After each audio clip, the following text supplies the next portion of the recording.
Hello, and welcome to Relationship Renovation Podcast. My name is EJ Kerwin. And I'm Tarah Kerwin.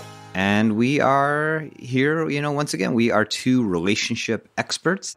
We're therapists. We have a couples counseling facility in Tucson, Arizona, where we have a number of therapists on our staff. We've created Relationship Renovation, which is a program both in office and at home. We have the Relationship Renovation at home program that's on our website as well. We help couples develop the insights and tools they need to love each other better in a much more satisfying way. You always make this statement that I love. It's like the ability to give and receive love freely. Like, I love that. Because a lot of times when we see couples, it's like there's so much tension and walking on eggshells and like, well, I'm not going to I don't want to make it worse. So there's avoidance. And it's like, imagine what it would be like if you had the opportunity to give and receive love freely, which is why we have named this podcast Shift Happens. Yeah, so we got an assist on this. We got a pass on this. We had a client last night who I don't know how did it happen? I remember everything because Tarah always remembers stuff. I was talking about because they just started. They're like 4 or 5 weeks in. And they're talking about how they've been doing their emotional check-ins, that they feel more connected. And I was like, oh my gosh, the shift is happening. And then he said, shift happens. And I was like, oh my gosh, that's our next podcast, honey. We're doing that tomorrow. I said it right in session. And then EJ's like, well, it wasn't really your idea. I said, sort of, like we piggybacked from each other. Yes. But the shift happens is a amazing, beautiful process that we see with couples who stay with the counseling process, and reports from the people who are doing relationship renovation at home that the shift happens. And we really wanted to help you guys understand, what does a shift mean?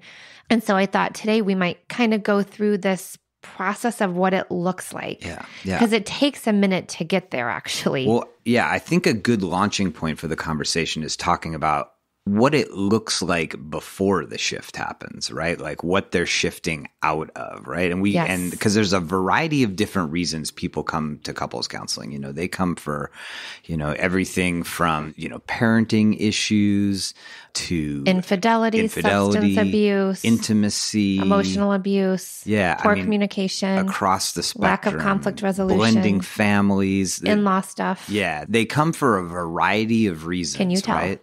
But there's some unifying vibes you get, right? I mean, the biggest one for me is this sense of stuck, that they feel completely stuck in a pattern, frustration. They're chasing each other's tails. They're bumping into walls. Guarded, defensive. They don't feel safe. And I don't want to say physically safe. They don't feel emotionally safe that their needs are going to be met.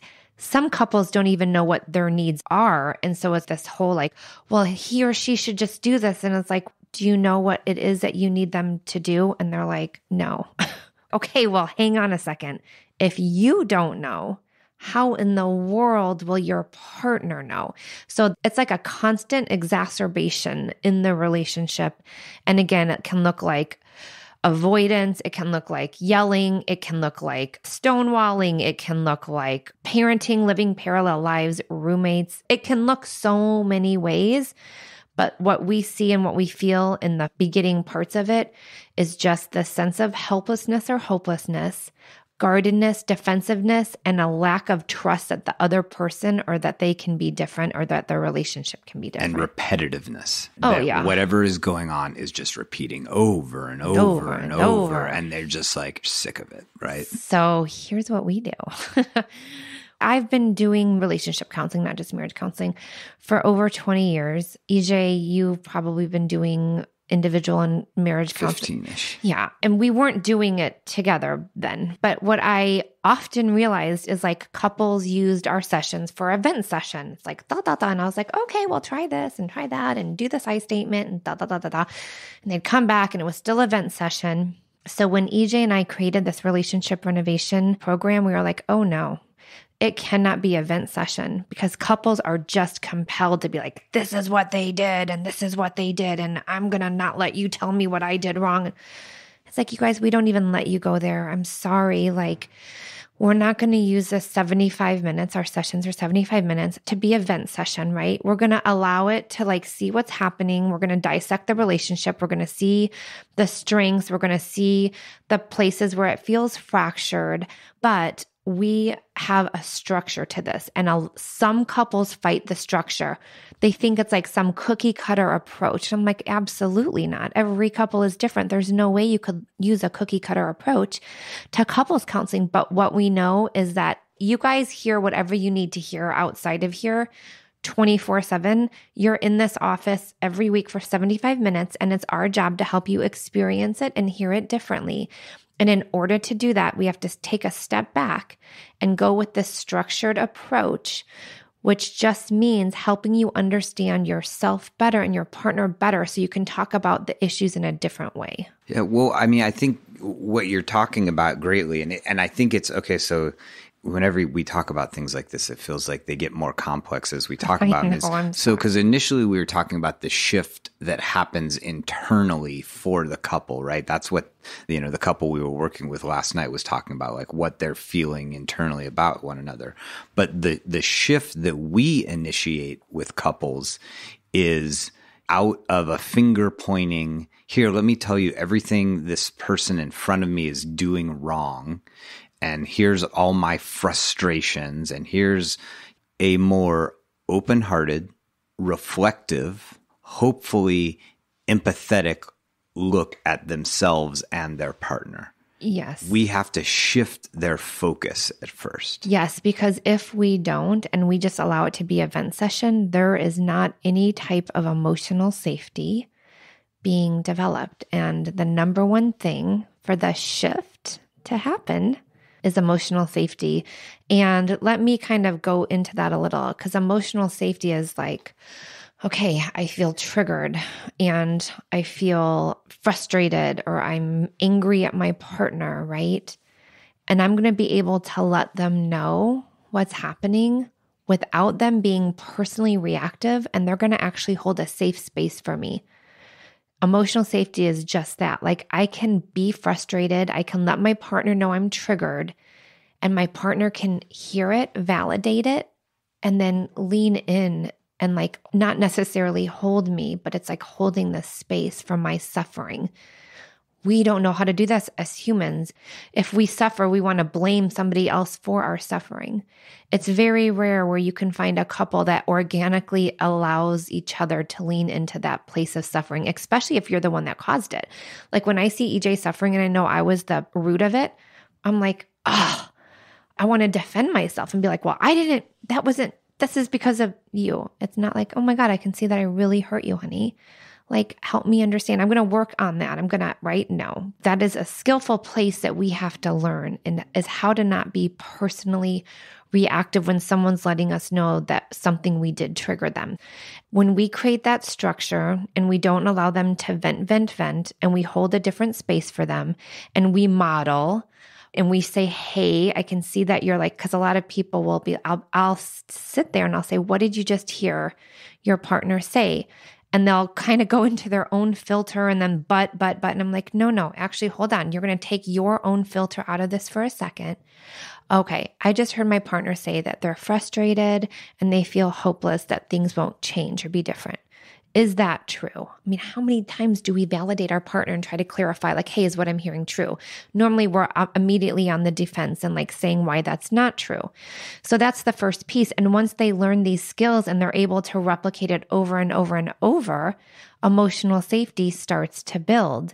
And then the entire way of healing through difficult moments in your relationship starts to feel different and look different. And that's when couples can talk about it differently.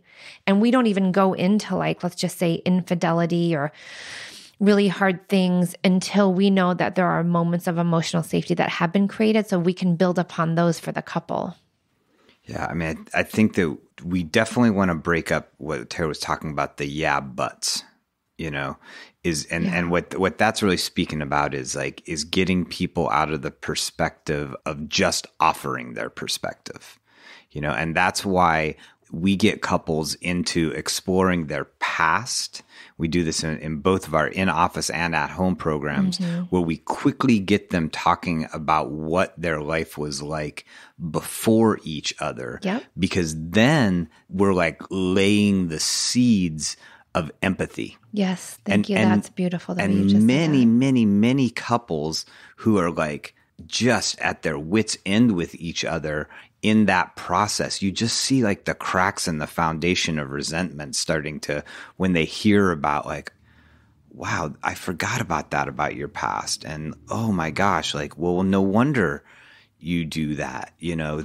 That first part of the shift is just seeing your partner as like as a human again. Because it's so interesting because we love our partner so much. We're so dedicated oftentimes to this relationship working, yet they become so like sort of flat to us and we forget everything that existed before and we lose a lot of empathy because of what Tarah was saying. We see them as the source of our own suffering. Yes. I mean, right there, it's like, okay, shift. What does shift really mean?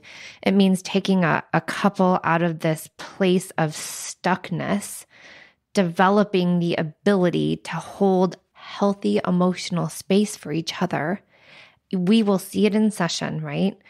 It's like, oh my gosh, the moment that they can start to cry together because they've held so much suffering in and that their partner's saying, actually, like that was never my intention. I never meant to hurt you. You're so important to me. And they start melting into each other. And then they're ready because the last part of our work we do in relationship renovation is their new story. Because it's not like, oh, emotional safety is created, we're done. It's like, wow, this feels amazing. We have confidence that we can talk about difficult things, that we can be imperfect, that we're really working on not judging each other or blaming each other. And now we have this new narrative of like how we want our relationship to feel, to be, and it's a work in progress, if you know what I mean. But once you have the component of the shift happening, the emotional safety, that's everything. Then there's complete freedom. And it doesn't mean it's going to not get hard. That is crap. I mean, just EJ and I last week had this horrible blowout. Like it still happens, but my gosh, you just know, like it kind of starts to dissolve much quicker and like you understand and you can, I was like crying to EJ that night and I felt so much closer to him after it because I'm like, wow, this still freaking happens. Even though we have all the tools, we use them, we're really good people, we try really hard to be self-aware, we still get to a really bad place, but we feel more connected after. And so when the shift does happen and you can get through things together and you feel emotionally safe, that does not mean you will not have conflict. That doesn't mean you don't want to like pull each other's hair out or, use the D word sometimes for people who are married. But it actually brings you closer together after that because it's like, oh my gosh, we got through that and we actually didn't end up leaving and packing our bags. I mean, you have like awareness, you understand what's going on. And to me, that's a huge part of the shift happening is when couples just begin to understand that they're like, oh, okay, that's why this is happening, because before you can build the emotional safety and implement tools and discuss the difficult subjects, you also have to like get like, how did we get here? How did we get to this place where we're so frustrated, where we're so lonely? And that exploration of the past is just a key component where you're like, oh, of course. I think that's a big like thing for people is that like, oh, of course this happened. Yes. Like understanding yourself better through the past, but also learning the skills that are not innate to us and staying present during pain and suffering. Like that's, understanding our past, but also like, how do I hold space that my partner's hurt instead of like defend it and ignore it and try to avoid it? Because again, as human beings, we are biologically equipped to avoid pain and suffering. Not going to work in the relationship. And it takes skills to learn how to stay present, right? And you're not going to do it all the time. But once you can learn the skills, and it's a thing, you got to learn the skills. Yeah. Understanding your and your partner's instinctual self-protection mechanisms is a big part of the shift. Which, like you said, comes from like early attachment. Yeah. And then beginning like not to just be invested in pointing out to your partner of like, hey, look, we talked about this in therapy, you did it again. But instead of like, if I get better and better at realizing like, oh my gosh, when things get difficult, find chores to do outside, I find ways to bail, and if I can get better and better at getting back to that like first instinct to walk away and instead stay present. And so whatever it is, your instinctive way to protect yourself from your partner, if you do the opposite, this shift happens. You stay connected in difficult moments instead of pulling apart. Yeah. And what like better way to learn about a shift? Like, we've asked a few couples if they'll come onto our podcast and really talk about what that shift was like for them. And so hopefully in the next couple of months, we're going to have some interviews with a couple couples of describing exactly what that shift was and how it was for them. So I think that's going to be really helpful to some of our listeners out there. Yeah. So like our couple yesterday talked about like they're noticing like the beginnings of the shift, right? Yes. What happens, Tarah, when the shift continues and they continue to build upon it, right? And that it's not just this organic thing, but it's also they're both putting work into sustaining this shift. I mean, it's just you're constantly building trust and confidence that you can handle whatever life throws our way. And it's a lot, especially, right now with everything happening with the pandemic and stuff. It's just building trust and confidence that like, at an individual level, like I'm safe, I can handle it. I have needs, my needs are important. And I have a partner that loves me, that is responsive to my needs, is receptive and willing to like get it right most of the time. Right? We're not perfect. I had a couple last week who they've been in that sort of like, oh, it's just like organically happening because we're going through our past. We're understanding what happened better. It was just like kind of that beginnings of the shift. But then in the last week, they've gone through another challenging time together and they did it differently. Yeah. They're beginning to stay connected in a moment. And it's not like they're just like avoiding a problem, but they're actually doing it better now. And that feels amazing because they're like, oh my gosh, like not only are we like stopping the leak in the boat, we're actually like upgrading the motor and our relationship is becoming a better functioning organism. Like, wow, we can do anything. And I think it's a relief for couples to know like this is about practice and skills. We're not biologically equipped to like do all of this emotional work with our partner that triggers us the most. And so I feel like couples find it like this relief. Oh my gosh. Okay. Like as long as your partner and you are willing to do the work and it gets really clunky at first, it makes shifts happen. Yeah. The moment it's about to happen, you will usually see a massive regression in the relationship where couples don't want to come back to therapy. They're like, this is our...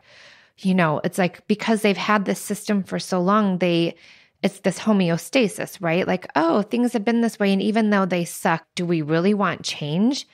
And the moment they don't want to come back or they've had this massive like regression or argument, I'm there like, yes, it's happening, you guys. Just wait for it. It usually takes 1 to 2 weeks after that last regression where their homeostasis shifts into their new normal. And that's a really important thing to explain to couples early on. It doesn't happen in every couple. And I believe one of our therapists, Jessie, calls it the messy middle. Like, guys, wait for it because, right, we don't really like change, even if it's dysfunctional. And you will notice it's going to start to shift because something big will happen to try to keep you into that dysfunctional place because that's what feels your normal. And you guys are resisting that. We're going to help you resist that and get through this really messy middle piece of it. And it's super important, and this is a big part of our program, is that then after that shift happens, then you keep systems in line that are continuing to keep you on that new path. Because if we're not careful, we will settle back into our old patterns, and we'll just slowly veer back into Right. that stuck place. And so as long as you're like, okay, you made that shift, and now you're creating repeatable systems where you continue to gain more and more confidence, and you stay connected and you check in with one another, then that's where you're like, again, you're in optimization mode, and you're solving problems in really healthy ways. And things will be difficult. There will be new challenges that come up, but you just got a better ability to stay connected in those moments. Absolutely. So I guess the entire conceptualization of this podcast is shift. It happens. Do you want to say that like a couple more times? Believe in it. Do not stay in this hopeless, stuck place. It can happen, but it takes working on it. It's not a light switch. Yeah. So hear that. Again, please reach out if you guys want any podcasts to be done that we would talk about, questions to be answered, any feedback. We are so open to that. We're always thankful for all of our listeners. So please, follow us on Instagram. We are at relationship_renovation. You can like us on Facebook at He Said, She Said Counseling, or you can search for Relationship Renovation on Facebook. And don't forget to also check us out on TikTok. We are Relationship Renovation. And if you have questions or feedback, send us an email at info@hesaidshesaicounseling.com. As always, take care of yourself, take care of each other. All right, bye-bye. Me and you just singing on the train, me and you listening to the rain, me and you, we are the same, me and you have all the fame we need. Indeed, you and me are we.